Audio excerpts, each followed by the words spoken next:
So magandang hapon po sa inyong lahat mga kaibigan, Luzon, Visayas at Mindanao at kahit iba't ibang panig ng daigdig.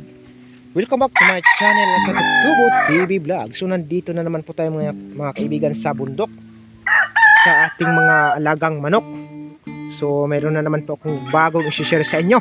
Ito patungkol sa ating isang manok natin mga kaibigan na lalaki.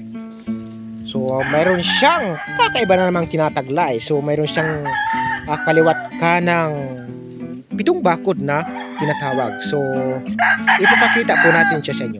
So sa mga mahilig sa sinyal, ang video na ito ay para sa inyo. Sa mga hindi naman, bahala na po kayo kung manood po kayo o hindi, ayos lang po. Pero bago yan, disclaimer, this video is for entertainment purposes only. May bago naman po tayo mga kaibigan na ipapakita sa inyo. Ito ay ang 7 bakod na magkabilaan sa ating lalaking manok. Ayan, so siya mga kaibigan ay small station lang. Ayan, so ito siya mga kaibigan, oh. Ayan. So bilangin natin. Ayan, 1, 2, 3, hanggang gitna 4.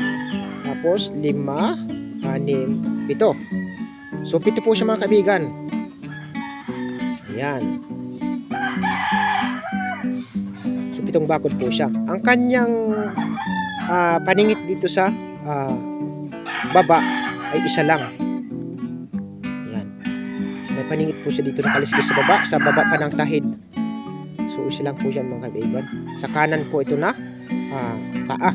So ang kanyang kaliwa naman mga kaibigan, so mayroon din po siyang 7 mga kaibigan na kaliskis. Parang malabo. Ayan po siya yan, oh. Makita nyo. So bilangin ho natin mga kaibigan.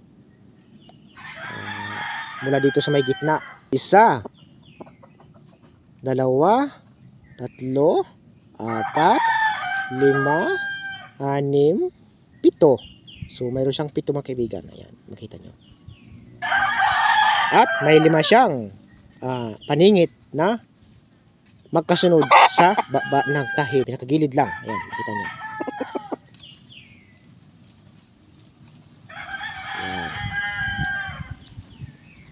Ayan, so yan lang po mga kaibigan. So, maraming salamat po mga kaibigan. Kung nagustuhan po ninyo aking video, ay wag po ninyong kalimutan i-like or mag-like, mag-share at higit sa lahat mag-subscribe para lagi pa rin po kayong updated sa mga susunod kong video na i-upload. God bless us all mga kaibigan. Bye-bye you.